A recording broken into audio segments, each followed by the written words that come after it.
dessin animé japonais et révolu.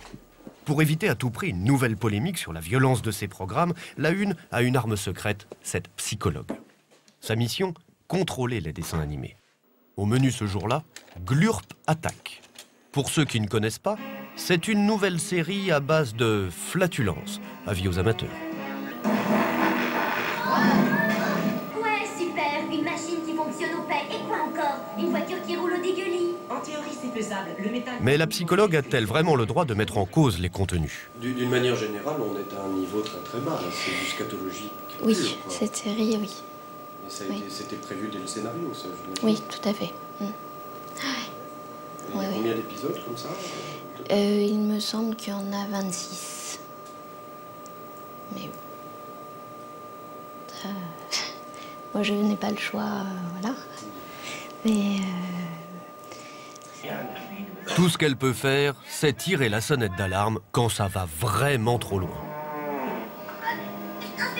alors, ce qui pose problème, c'est cette scène où il le met.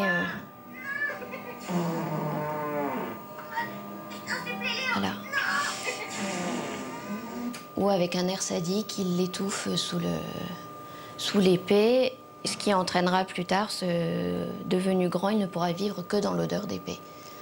Quand il le met sous la couverture pour lui péter dessus, l'autre petit garçon étouffe, et ça peut être, d'une part, entraîner des comportements d'imitation et être traumatisant pour les enfants. Du coup, on coupe. Pour moi, il était indiffusable. L'épisode ne sera donc pas diffusé. Du scatologique au ludo-éducatif, la Une fédère en moyenne 40% des enfants le matin. La régie pub est satisfaite. De l'autre côté de la scène, France 3. Ici, c'est un ancien du groupe Disney qu'on a recruté à la tête de l'unité jeunesse. Entre service public et régie pub, c'est un peu le grand écart. Les annonceurs sont en recherche de possibilités de s'adresser très spécifiquement à des publics précis, nets, pour avoir un retour rapide, une efficacité rapide commerciale. En l'occurrence, nous, à France 3, ce qu'on cherche à faire, c'est vraiment à s'adresser au plus large public possible, parce qu'on est une chaîne de service public, dans un groupe de service public qui est France Télévisions, et qui a comme mission de rassembler les enfants et la famille. Sa recette marketing, des succès de librairie comme Rantanplan, un chien qu'on a le droit de trouver un peu idiot.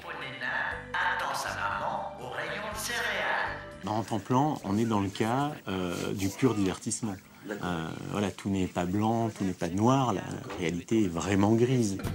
Et des nouveautés comme Shuriken School, l'histoire d'une bande de gamins élèves d'une école de ninja où la bagarre ne serait qu'un prétexte. Il y a beaucoup d'actions, c'est très coloré et en même temps... L'école de ninja, c'est quand même quelque chose de particulier. C'est une école de ninja, mais ça c'est le fond. C'est quoi un ninja? C'est le fond, l'école de ninja. C'est le décor.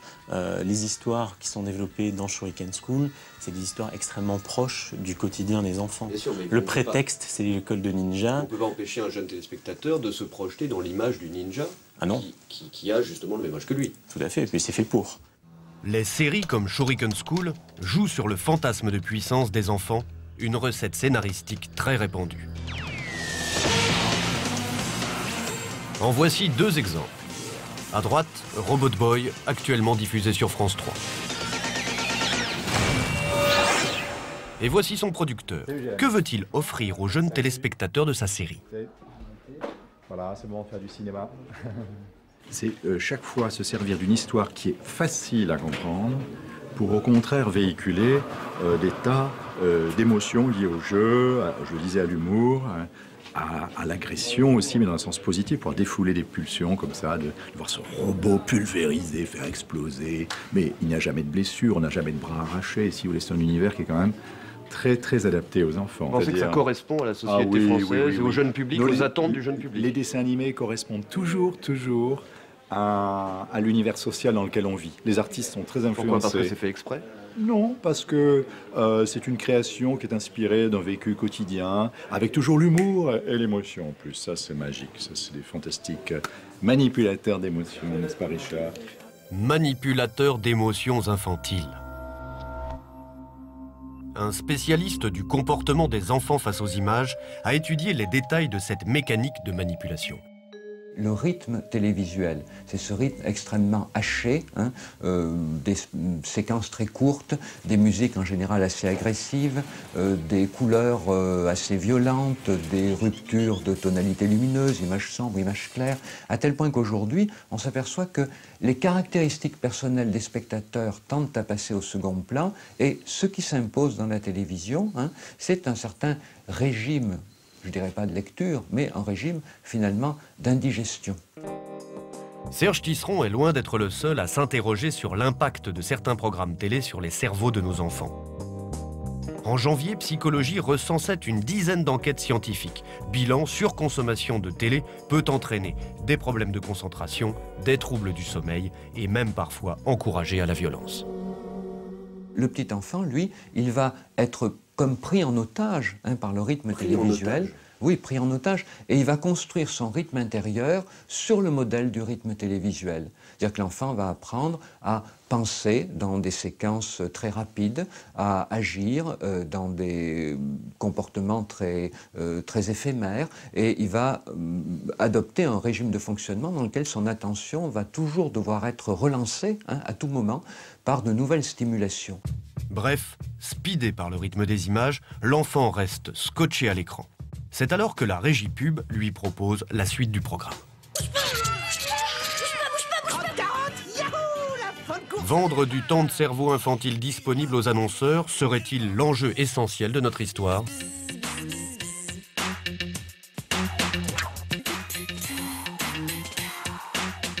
Il y a des critiques très fortes, hein, sur la publicité. Hein.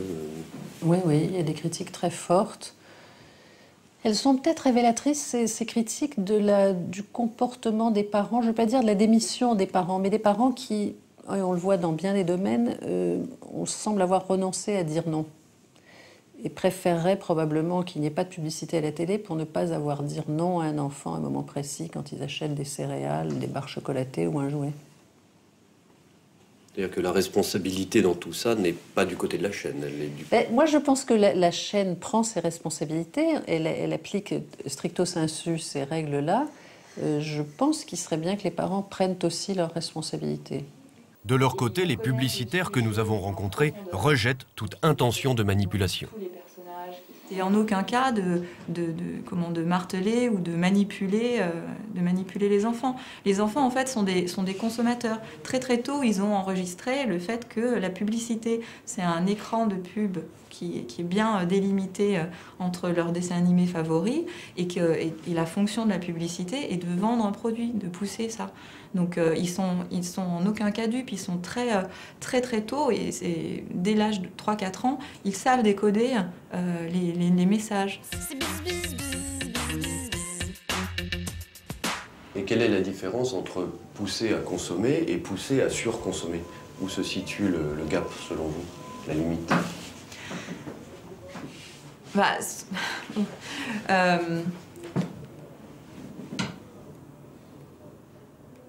Ces publicitaires affirment donc que dès 4 ans, un enfant ferait la différence entre pub et dessin animé. Qu'en pensent nos jeunes téléspectateurs de l'école du Poète-Laval?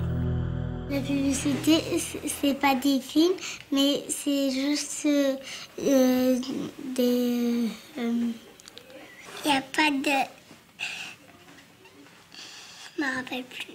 La publicité, ils racontent des histoires qui sont que pour les grands. Et les dessins animés, c'est que pour les petits. C'est pour que ça donne envie d'acheter des choses. Manifestement, la plupart de ces enfants ont bien du mal à faire la différence. Dans le cas des publicités alimentaires, cette confusion des genres pose une question de santé publique que dénoncent les associations de consommateurs.